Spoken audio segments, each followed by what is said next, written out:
Last week, I left you with the disappointment of one of the great action movies of the 1980s not standing the test of time. But I've got something for you. The great action movie of this generation. And it shows you why you should never, ever fuck with a man's dog.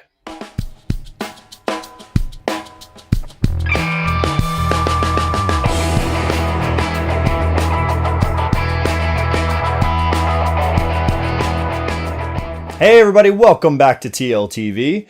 My name is Tyler, and this week we're going to be talking about the hard-hitting, high-flying action movie John Wick. Now, we've talked a lot on this show about movies and TV that are very thought-provoking, very emotionally charged, something that really gets your engine revving emotionally, makes you connect with these characters. And we've also talked about movies and TV that are kind of just superficial and are different styles, like The Expendables or what have you. This movie actually falls into that genre, but it actually perfects that genre. And I'm going to tell you why. This movie has a very basic storyline, which, come to find out, was actually loosely based off of a real-life incident that happened to Marcus Luttrell. If you don't know who Marcus Luttrell is, he is the Navy SEAL that was involved in Operation Red Wing, and the movie Lone Survivor was based off of. Back to John Wick. Now, the storyline of this movie is Keanu Reeves plays John Wick, and he's this badass assassin that leaves the life for a woman. His wife unfortunately dies, but she leaves him this beagle puppy as her last parting gift. It's so cute. So the events of the movie start to unfold, and you've got these young punk kind of jackass kids that are part of the Russian mob come and try and buy his car from him. And he politely declines, and they're like, nobody says no to me. So they go and break into his house in the middle of the night, beat the shit out of him, and then kill his fucking dog. They killed the beagle puppy. You done fucked up now, kid. From here on out, it's us finding out that John is not just your average assassin. His name still strikes fear into the most deadly assassins the world over. When all of these people who are still in the game find out that it was John's car and it was John's dog, you can see the fear because they know what's coming. They know the hurt. They know the focus that is about to be brought down upon everyone. And it is complete and total and calculated, and the way he just moves through everyone is so brilliant to watch.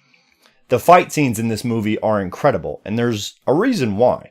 The guys who directed this movie have been doing stunts in Hollywood forever. Chad Stahelski and David Leitch. David Leitch, however you say his name, he's the guy who just directed Deadpool 2. Now, Chad Stahelski, he's been doing stunts in Hollywood since the early 90s, but he really broke into the mainstream when he started doing stunts for none other than John Wick himself, Keanu Reeves. He started on with him back around the time of The Matrix and has been with him on a lot of his projects ever since. So naturally, when he wanted to do this movie, it's pretty obvious that those two work really well together.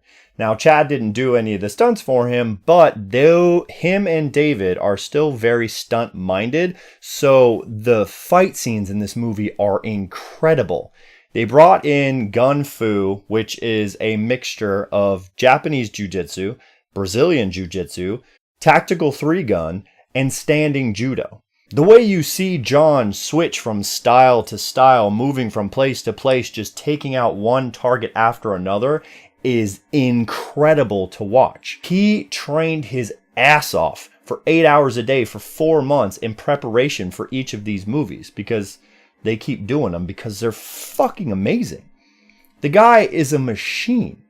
This movie is a part of that action genre where you just have gratuitous violence and not a whole lot of emotional depth, but it is perfection for what it is. because it doesn't try to be something that it's not.